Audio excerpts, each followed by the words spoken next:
Anyway, so I was because I never drink anymore. Total lightweight. I was like, hey, Bevs. Yeah, it's very cheap, especially when everyone's buying your drinks anyway. So we're out in this place. It was one of those places where the bar itself was quite small, but the outdoor bit was massive. Loads of people, and one of those porta potties in the back. And I didn't actually bother looking inside to see if there was a. What do they call a porta potty in the UK?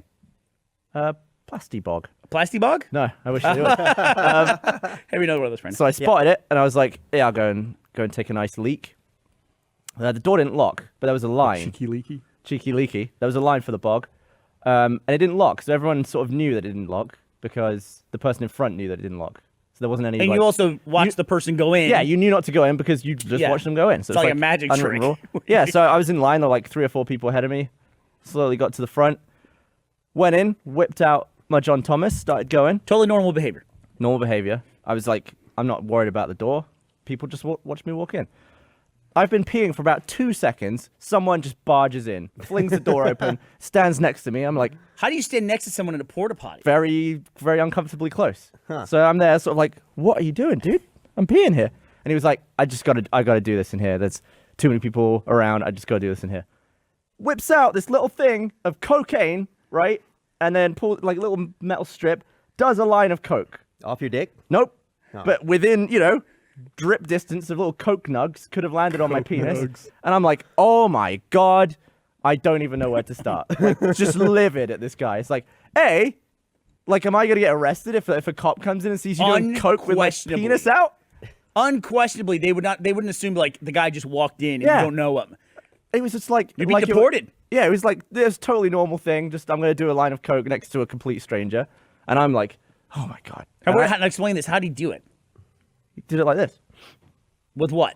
He had it was like a little pot, and the lid had a thing on it. Like so he just pulls it out and it's got like coke on it? Yeah. Okay. He'd like screwed around. And I'm like trying to figure out what's happening. He didn't say, I'm about to do a line right here. Which the polite thing to do.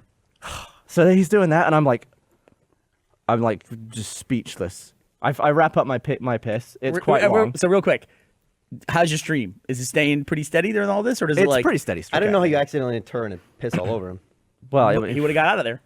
Yeah, so I finished up, and then I went out, and then he followed me out, started talking to me, realized I was British, and was like, oh, British, huh? That means you're not circumcised. And I was like, I mean, you just saw my penis. Why didn't you look while we were in there? He didn't check you out? I don't think so. You're not circumcised? No. I'm from England. We've talked about this before. I'm from England, and I'm not Jewish. We might not have talked about it when Brandon's on. Yeah. It comes up in the story. He's a gay man, and he was like, I've never sucked off an uncircumcised penis.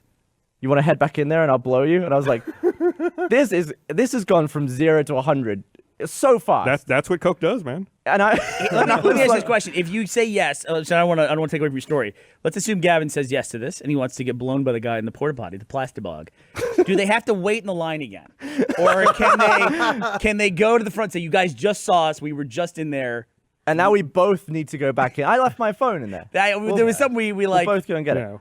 And in my head, I'm like so blown away by the whole experience. Literally. Yep. And I don't want to be rude to the guy. Why would you want to be rude? I don't want to be like, A, you just splashed coke all over my penis, and B, no.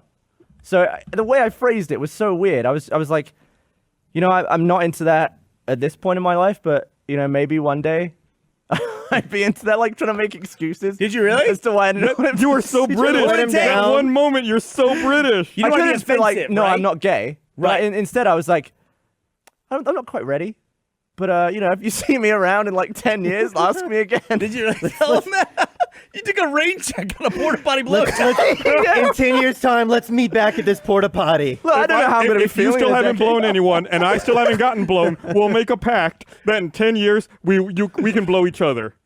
It's experiences like that totally make me wish I was gay, though. Like, it sounds like it'd be so fun. What?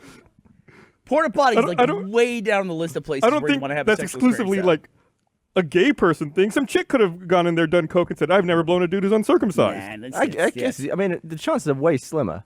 I agree with Gavin. They don't completely. have they don't have like gay confidence. What's that? Well, it's not two dudes. What? It's not two dudes, right? What's not to do? Well, if you have a man and a woman, if it's two guys, I think it's way more likely. Like, hey, do you want to go blow each other in the porta potty? It's like, fuck yeah, let's go do that. That's fucking great. Yeah, so Am I I went gonna from stand around here? I went very quickly from being very confused, very annoyed, and then I immediately calmed down and just had like a nice chat with him, and then politely declined a blowjob and left. It was kind of flattering, though. You have to Yeah. feel good about yourself. And I came back to the group, and I was like, that was mental. I should come downtown more. You're a hot commodity.